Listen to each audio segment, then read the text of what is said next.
Are all bats vampires? What civilization popped into the heads of men during the Roman Empire?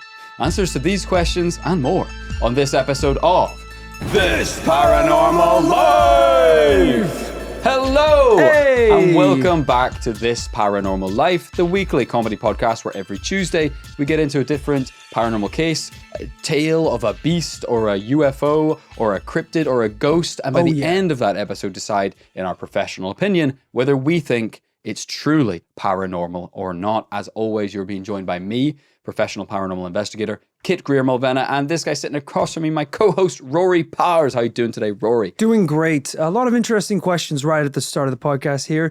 What did the people of old become obsessed with?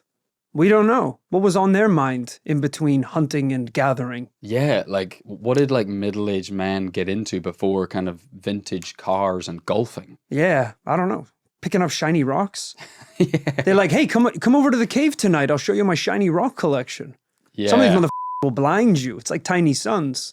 Yeah, I think the only mainstay of the human psyche is just whatever era you live in, even if it is the Roman Empire, the era that so many men today wish they lived in, an arguably simpler time of excitement. I think even then they probably look back just being like, man, caveman times, that was the real shit. That was when men were men, you know what I mean? Can you imagine being in like the Stone Age and you go over to your buddy's house and he's like, hey, let me show you something real quick. And he opens up unfoils a little basket of leaves and he's got a bronze axe in there. Right. And you're like, how did you even make this? And he's like, hey, they're saying it's the new age. They're saying in like 5,000-10,000 years, I don't know, everyone's going to be using bronze. Yeah. It's going to be the new thing. And there's people being like, you'll never take my stone. Stone is everything to me. This world is stone. You know? Oh, so what? You hate stone workers now? You want stone workers to starve and die? You're a piece of shit. You know that? I know what you're saying, Rory.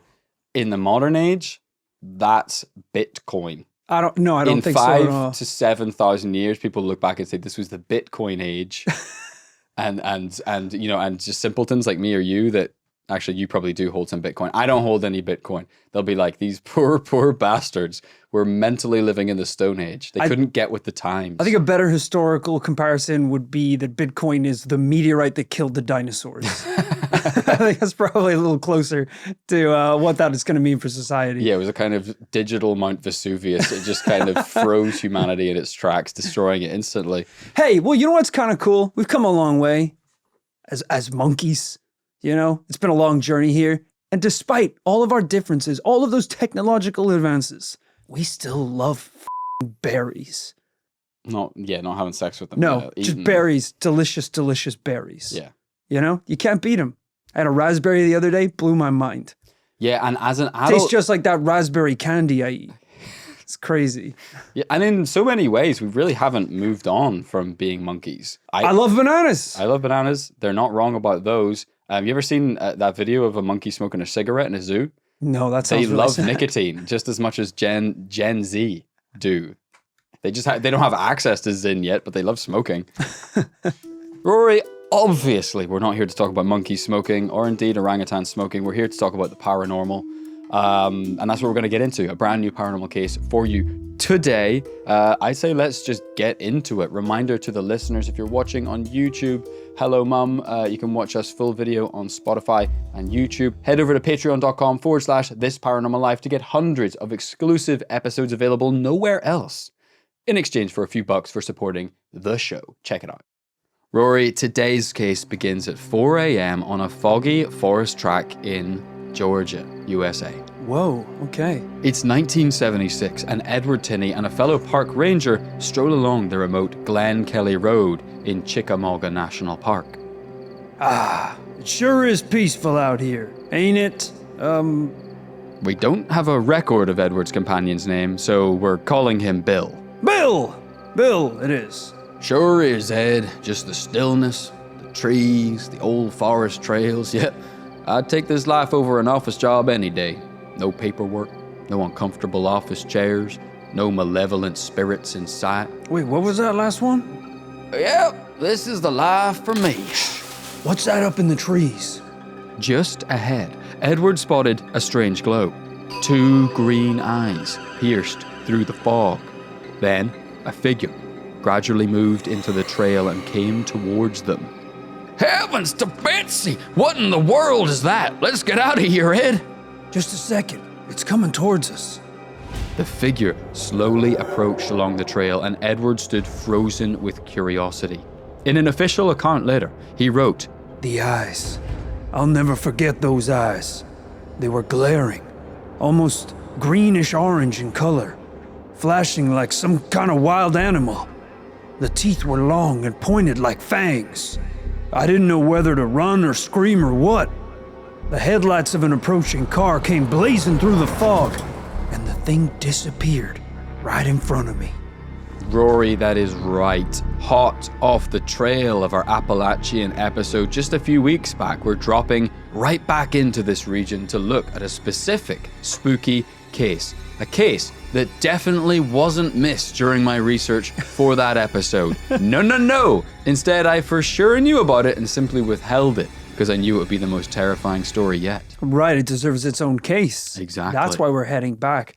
Hey, let me tell you right now, first off, what's the name of this individual? Edward Tenny. Edward Tenny.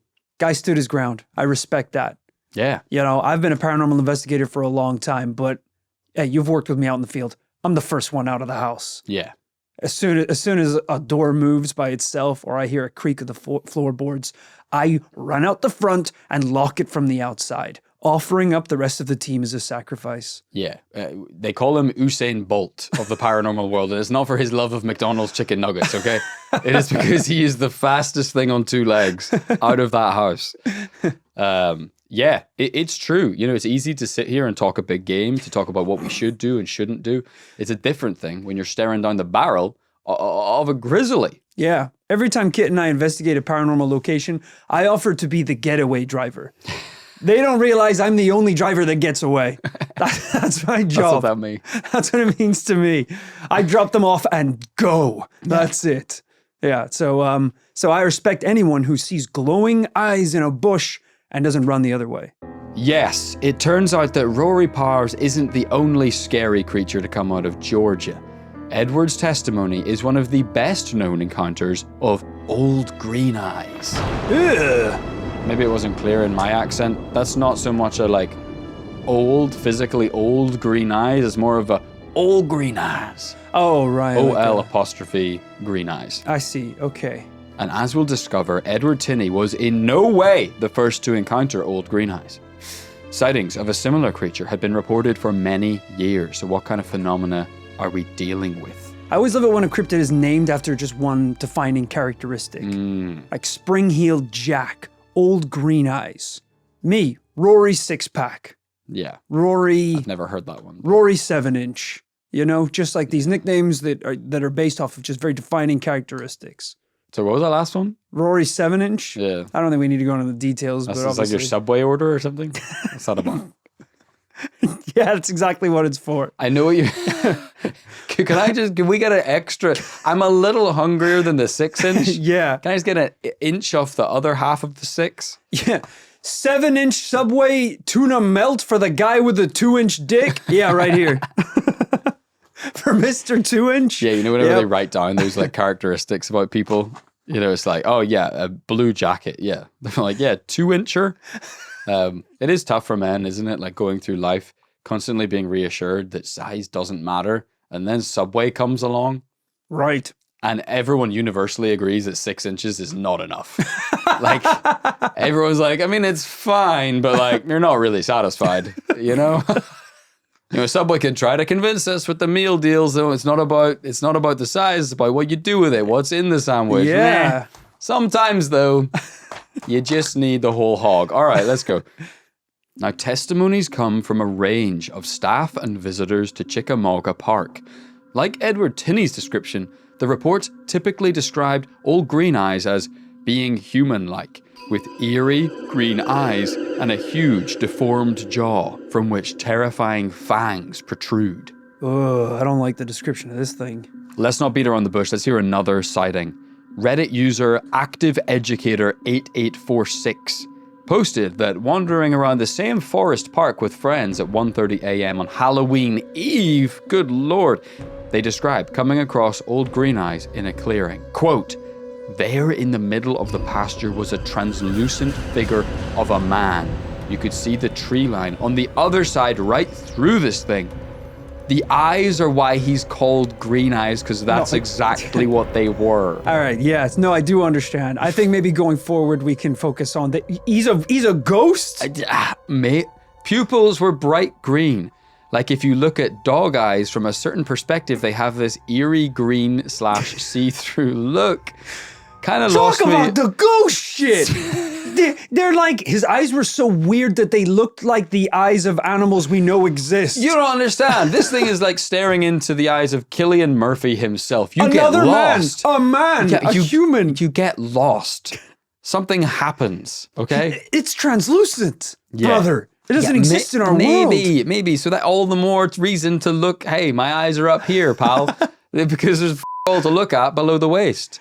They're like, his jacket was weird, like old and brown, but like a little green in places. He's a ghost! It's translucent!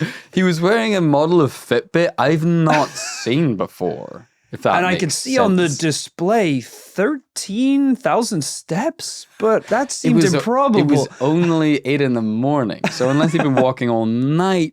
Yeah, we're focusing on very strange things here. They go on. There he stood while the hair on our arms stood. All right, Okay. Calm down, goddamn English major ass. It took one step towards where we were. We all turned around and sprinted back towards our makeshift campsite. Oh, this might have been Rory. Rory, that's it. What do you think this thing sounds like? I honestly have no idea. It sounds like we're talking about some kind of ghost or phantom or specter because it's translucent. But this might be the first time we've had something like this with eyes like this. Usually if it's a ghost, they kind of, all of them is a ghost, including the eyes. Yeah. So I really don't know what's going on here. Also, what's going on with the jaw? So I heard you mention a weird jaw before. Yeah, with fangs. I know that this really does kind of confusingly straddle cryptid and spirit. Yeah. I know what you mean about the singular identifying feature of green eyes, like Spring-Heeled Jack, like fill in the blank, because it kind of scratches a horror movie itch, right? Or something, you know, the horror movie mantra, don't show the monster. Yeah. Because it pops the nothing is scarier than what we're conjuring in our subconscious and in our imaginations. The moment you show the monster in the movie, you you condense all the loose ideas into one kind of flat image. And so it goes here. The fact that we can only see its green eyes is nothing's creepier than that. There is truly nothing more terrifying than the human mind. You know, last night I just had the random thought of a spider wearing a hat. You know, Yeah. And honestly, the implications of that are terrifying. Does he have a job? He's getting ready to go to work. Yeah, is it a Victorian hat? You know, that he's like an old-timey gentleman. Is it like a new era Yankees fitted? Yeah, what does this mean? Does he live in New York? Yeah. Does he ride the subway? How conscious is he? How, if he even put on jeans, where would he put them? He has so many legs. Yeah. Would he need a pair of Levi's that has 8 legs? Would the denim go around his little spider body? If he had to wear the belt, where would it attach to? And at this point, I realized I wasn't going to sleep that night, with these thoughts living in my head of a spider wearing jeans. I made a pot of coffee and I started drawing. I just started ideating, just brainstorming. I emailed the Pentagon. Urgent. Please read. Look, I get it. Sometimes what we can conjure up in our own minds is more terrifying than what we see. In this case, maybe not. This is like like H.P. Lovecraft, the generational master of horror writing himself. Yeah. That's why he'd be like, "Oh, you want me to describe it? Indescribable."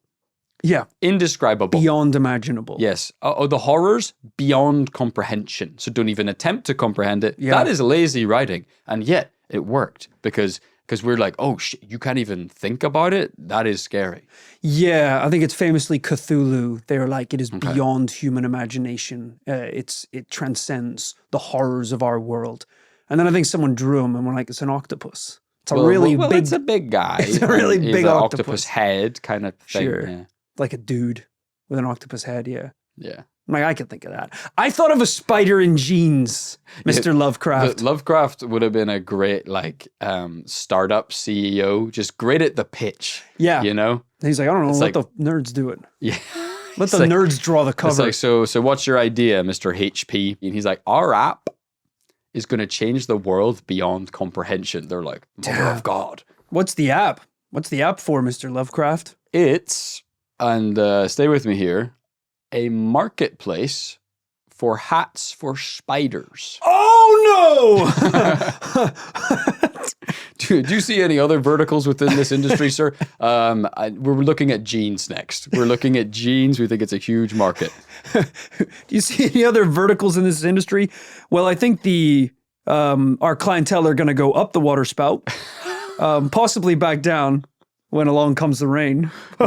We'll see. We're expecting market pressure from rain to cause those spiders to. So waterproof jeans for spiders. Luckily, our clients are itsy bitsy, so I don't see a ton of overheads and material costs.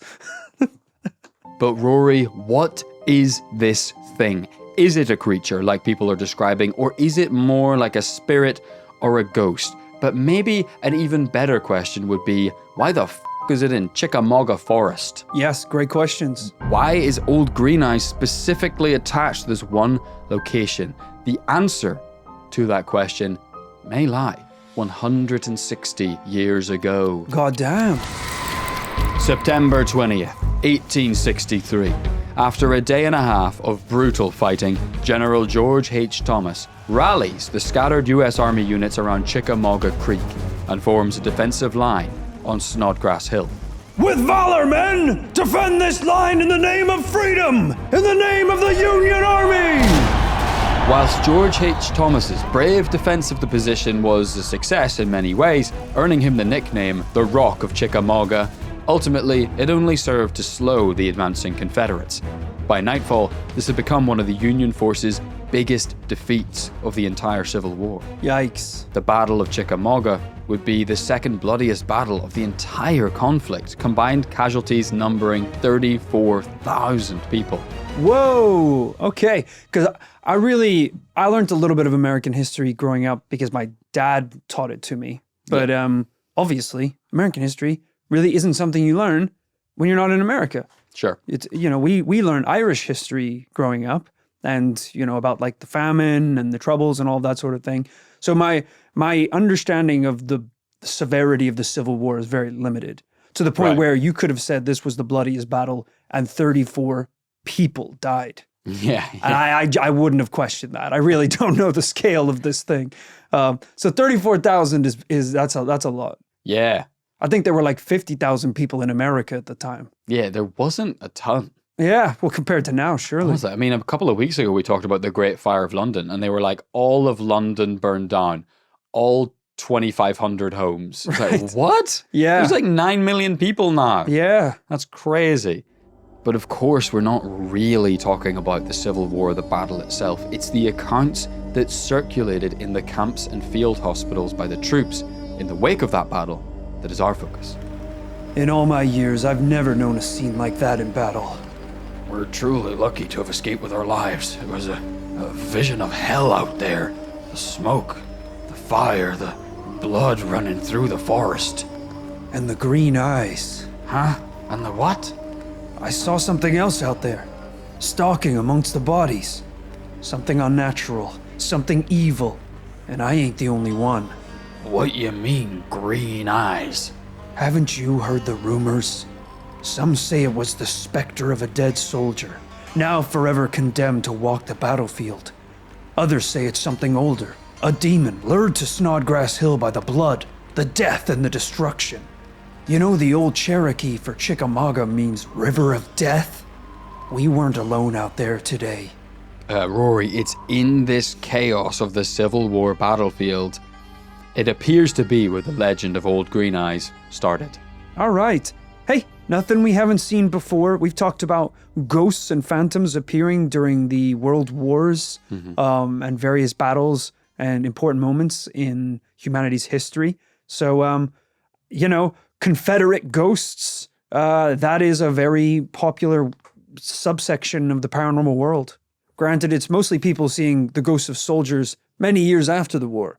I didn't know there were ghosts floating about during the war. Yeah, that's another layer to things we weren't quite expecting. This is... Like, whose side are you guys on? Old Green Eyes is like, Although I may look terrifying, I do largely agree with the civil rights movement that supports the freedom and emancipation of the slaves in North America. it's like, oh, you're actually surprisingly chill. Yes, now I'm going to kill you, though, for completely different demonic reasons. Ah! The generals in the South, they're like, everybody aim for that man. And the soldiers are like, but sir, he's white. It doesn't matter. Yeah, this feels like it's really ripe for one of those like fake historical AI images that shows like Old Green Eyes standing next to George Washington and the founding fathers of America all through history. Like a Jedi ghost. He's always been there. Yeah. Thomas Jefferson looks into the crowd, sees Old Green Eyes nodding. I will say, while we're talking about kind of horror movie tropes, I do really love, as far as paranormal theories go, that last theory espoused by soldier number 1, that we'll never forget him. There's some ancient Rest demon. in peace, Soldier 1. As his wife and children called him. The possibility that this thing is some kind of ancient Beelzebub figure that was simply drawn to the area by the sheer death and destruction. Sure. Yeah. If there's enough bloodshed in one area, especially one on possible ley lines or with a history of paranormal activity, you could summon something pretty bad. Yeah. But whilst I like that death-hungry demon theory, some claim that Old Green Eyes is the ghost of a soldier whose head was blown off in cannon fire. Oh, God. This theory comes from the numerous sightings of nothing more than green eyes shining in the trees at night. This unfortunate soldier's comrades buried his body but couldn't find his head. Got it. We're seeing just the head floating about. Okay. Kind of a cool little paranormal logic to that. Yeah, I like it. And I think something we've seen before. We've seen in media, certainly, ghosts that maybe carry their head around. Classic Halloween costume. Yeah. Okay, so fair enough. The Civil War origins of Old Green Eyes and Edward Tenny's encounter in 76 are pretty fascinating. But do we have any other cases to examine? Well, indeed, we do. In 1980, the Northwest Georgian News reported on the strange experiences of a Fort Oglethorpe resident, Denise Smith. I think I've been to Fort Oglethorpe. Yeah, it is hard to say. A little bit of a tongue twister. I have been there. Really? I think so. Yeah. No ghosts. Okay. If that's what you're looking for. It is. It said that on a cold, foggy night, Smith was driving nearby after finishing her shift at Crystal Restaurant.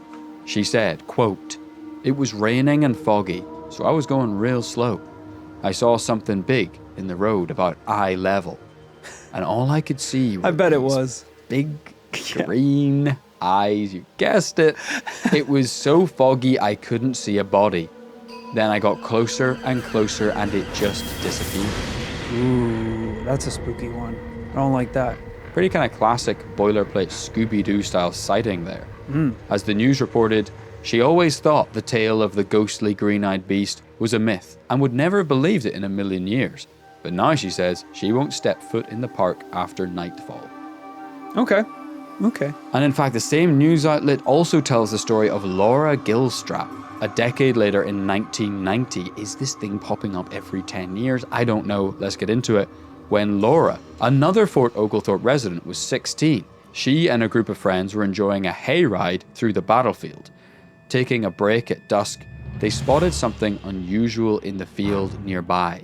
Quote, "They spied a flaming torch that would disappear, then mysteriously reappear again. Suddenly, the kids heard a horse's hoof beat, and a skeleton in Confederate soldier's uniform appeared to dismount from a ghostly horse with green eyes Gilstrap said. She said the skeleton constantly repeated the name Amy What is happening? before disappearing for good. Mic drop, my friends. What the actual F? I don't know. I don't know. This is, I mean, in this story, it sounds like the horse has green eyes. A cool plot twist. Someone did say. Someone did say earlier he has a weird jaw. That could just be a horse's head.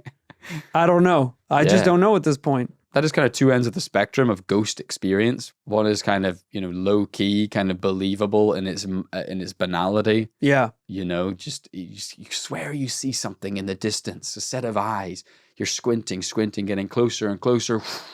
It disappears. You're just not quite sure what you're left with. Sure. That's the experience at the start of the horror movie. We like that one. For sure. That's that's a nice little bit of exposition. Before you've even understood the lore of the creature, that's what someone sees. The latter one is kind of the last 8 minutes of the horror movie. Yeah. When shit is really kicking off. At this point, old Green Eyes lifts one of the teens by the throat, slits their throat with a musket.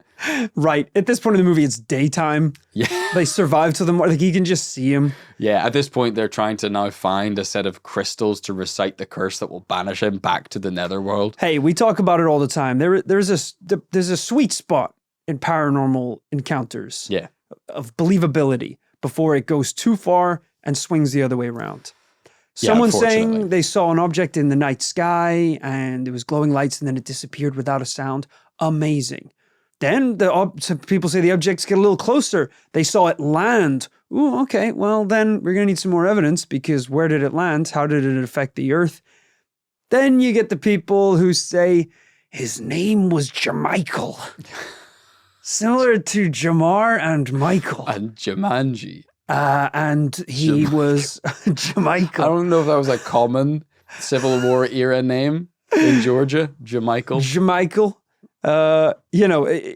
Yeah. The more intimate an encounter is, the less believable it becomes unless you have the evidence to back it up. Sure. Show me the bones. She was 16. Sure.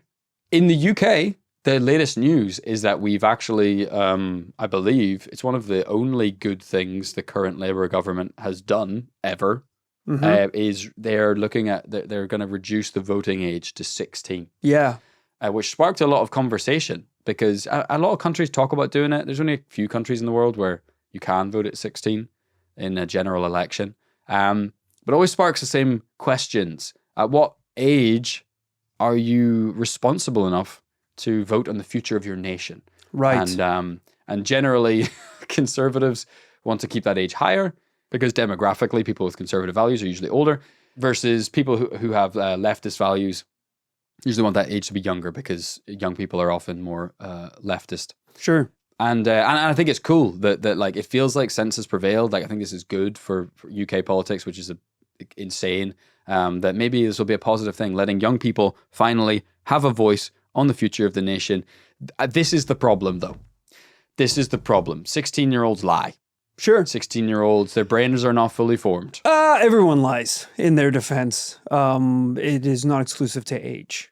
No, it is true, but I didn't give a f*** at 16. All right, I didn't give a f***. Who am I voting for? Ronald McDonald. I don't care. Yeah. Pass me another beer I'm not allowed to drink. Yeah, I'm going to butt chug a bottle of tequila and try and do a 900 on a skateboard. All right, that's what that is my value system. All right. What party am I voting for? The house party in my parents' house tonight. All right, no one comes. That's the party I'm voting for.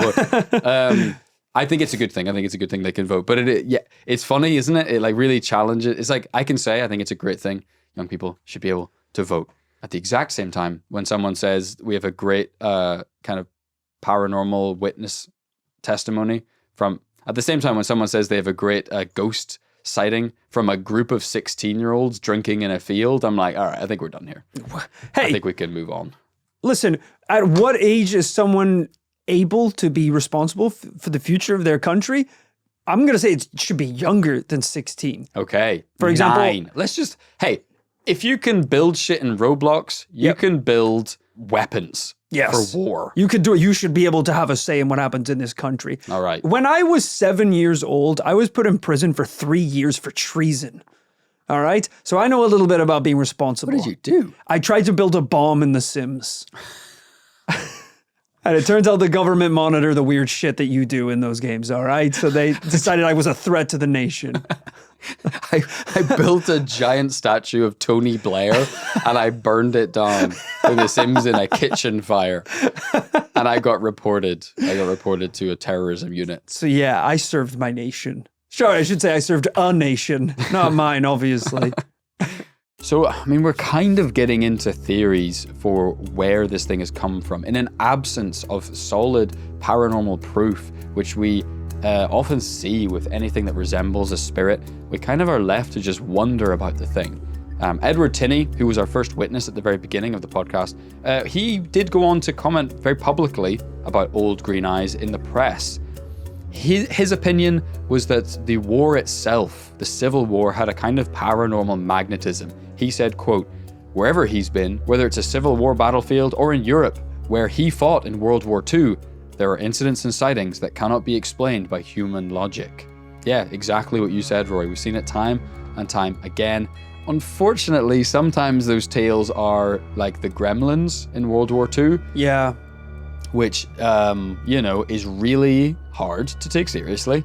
But there are also lots of really wild kind of trippy ones. Like we talked about it in an entire investigation we did into the ghosts of World War I. I mean, there's tales of like people, like one guy was allegedly woken in the middle of the night by a soldier who died like a week earlier and told to wander out into the middle of the battlefield. And then the next morning, he woke up to find where he had been sleeping had been bombed overnight, had been raided overnight. Weird, trippy ghost stories. Yeah. As we said, whenever you have a place like a battlefield where there's so much insane shit going on, you're going to hear some paranormal stories too. Yeah. Whether or not those are genuinely taking place or the human mind is so shattered by the harsh reality of war that just crazy things start to happen. No, it's the first one. It's It's real. the first one? Oh, okay. Paranormal. It's real. Got it. I will say, on at least one occasion, some paranormal experts have waded into the field, literally, to study this phenomenon. The Foundation for Paranormal Research did a study in October 2001. Nice that they did it in October, close to Halloween, and they camped out overnight trying to look for green eyes. Now, while they did report capturing photos of a ghostly mist and experienced feeling uneasy and surrounded during the experiment, they did not gather hard proof. I like that they felt surrounded, like the ghosts are still doing battlefield flanking maneuvers to this day. What I do know, of course, is that Old Green Eyes lore lives on in this area. Over the years, it's kind of developed, mixed and mingled with local tales and other Appalachian folk stories. And we always love it when we see this. The Green Eyes lore also lives on with the annual Green Eyes Festival held in downtown Chickamauga every October, with everything from paranormal vendors to live music, food and drink. This is 100% the next TPL staff trip. There is a fun example of someone dressing up as Old Green Eyes themselves. Yeah, they got like a robe on and big. I mean, those green eyes are enormous. Yeah. I thought they were just like normal human eyes. These are like the size of I don't know. That's bordering on Mothman eyes, I would say. Huge, yeah, almost the size of like soccer balls. That's pretty cool though. I like it. And we are actually heading towards this direction pretty soon. Hello, a little early, fair enough. Sure. But yeah, we're going to Georgia for the first time. My first time, definitely. Maybe they have some cool merch we could pick up nearby. I don't know. Going for the first time, maybe the last time, if Old Green Eyes gets his hands on Old Kit and Rory. If Old Green Eyes gets his hands on Kit's visa. Shreds it. No. And I'll give the final word on Old Green Eyes to the festival themselves, who state on their website, some say it's a ghostly soldier. Phil, we need some emotional music here. Some say it's a ghostly soldier wandering the battlefield. Others describe a heartbroken woman, or even an elemental fae. The legend's ambiguity is what makes it so compelling. Each sighting adds a new layer to the myth. Old Green Eyes is more than a spooky figure. It's a symbol of Chickamauga's storytelling tradition, creative spirit, and cultural revival. Oh, what a sweet load of horse shit. Because here on This Paranormal Life, a paranormal case is either real or bullshit. Okay? What are you saying today, Rory, in the case of Old Green Eyes? Yeah. Oh, is it an old woman? Is it a horse? Is it the spirit of something that was lost or a soldier that was fallen? I'll tell you what it is. It's a no from me this week. Oh, how about that? It's not a no. I said it's either real or horse shit. That's horse shit, then, is what it is. Oh God, damn it. That is the opposite of what I like to hear. I don't think that makes a story more compelling. Is that it could be 19 different things? That makes my story worse. You ever have a cocktail with 19 different things in it? It tastes like shit. When someone says that a paranormal story is more than a tale, it's a symbol of a cultural revival. That's like going on a date and her saying we're better off as friends. It's like, okay, there's nothing here then. That's a soft way of letting me down. Right. Let's move on. Yeah, this is slightly disappointing. I was hoping we might have one last little bit of evidence, of which there was none today, just testimonies. There was none. No photos, no videos. It's a ghost story, so what do you expect? There was an artist interpretation, which I got stage fright about showing you because I was like, we've heard nothing to suggest that's what it looks like. No. So. No. But I guess that image is like, if it is the bloodthirsty demon. Yes. Of ancient lore. Sure. You know? It's an artistic interpretation of one version of it. I like that we also normally, when we do like a North American case, it almost always refers back to like a cool Native American legend. It's like, well, actually the story began 1,000 years earlier. I like that in this story, the Native American peoples are like, we ain't never heard of that shit. That's on you guys. We don't claim that one. No. So I don't know if that's fully true, but I do find it funny that there is a glaring omission of history from this. Yeah. Unfortunately, we're just not dealing with enough evidence today to prove that this thing exists. I think a lot of people saw it during a lot of traumatic moments in history, and then a lot of other people saw it. One of them saw it on Halloween. Yeah. In a field, 16 with their buddies. These aren't the kind of paranormal witnesses that we like traditionally on the show. So, unfortunately, Old Green Eyes is going to be an old no from me this week. It's an old double no. Once you put the two of us together. Sad to say, but really fun to get back to the Appalachia. You couldn't throw me one yes. You couldn't throw me because we did the whole episode on Appalachia. We'd come back to Appalachia. Brave to go back. No. So it is what it is, but we are very excited to set foot in Georgia and go have a look around. And I don't know, maybe Old Green Eyes will hear this. Maybe he uses an RSS feed and a podcast application. Yeah. And maybe he'll hear this and be pissed off and come to the show. I think we're in the beautiful city of Atlanta for a wonderful 24 hours. Max, yeah. So we're going to we've got to get those Krispy Kreme donuts. We've got to go to the Coca-Cola Museum. Is Krispy Kreme Georgian? Yes, it is. I believe it's from Atlanta. We got to go to... this is all just sugar related so far. We got to go to the Varsity. It's where they have the best ice cream, banana ice cream. Sugar. They make it with real bananas, which is pretty good. If you want to go monkey mode. Tons of great stuff to see. Go see a basketball game. See the Hawks play. Go to Truist Park. Let's go to the Battery Brother. Go see a Braves game. Eat 9 hot dogs. Drink 9 beers in 9 innings. That's our 24 hours sorted. Did I show you that the skate magazine, Jenkem magazine, they did the 999 challenge for skateboarding? They did held an event in New York, and it was 9 hot dogs, 9 beers, 9 tray flips. Oh, that's pretty good. And it was who could do it first. And it was like $500 cash prize or something. That's really fun. And just to see a lot of wasted bros at 12 in the afternoon, burping uncontrollably, throwing up. I'm going to watch this. It's good stuff. Okay.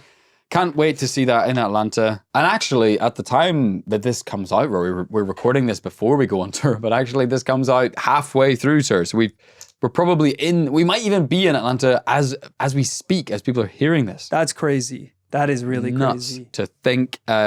If you are coming to see us on the road, thank you. If you've come to see us in our first few shows of the tour, hope you've enjoyed them. Hope your friends, family that you've brought weren't ultimately too confused or miserable about the experience. Hopefully they loved it. Yeah. And if you have not picked up a ticket for the rest of our dates, which is we started east and we're moving west. So if you are from kind of the Midwest to the west, there is still a chance to come and see us in places like Denver and Never been to Denver in my life. That's a new one for me.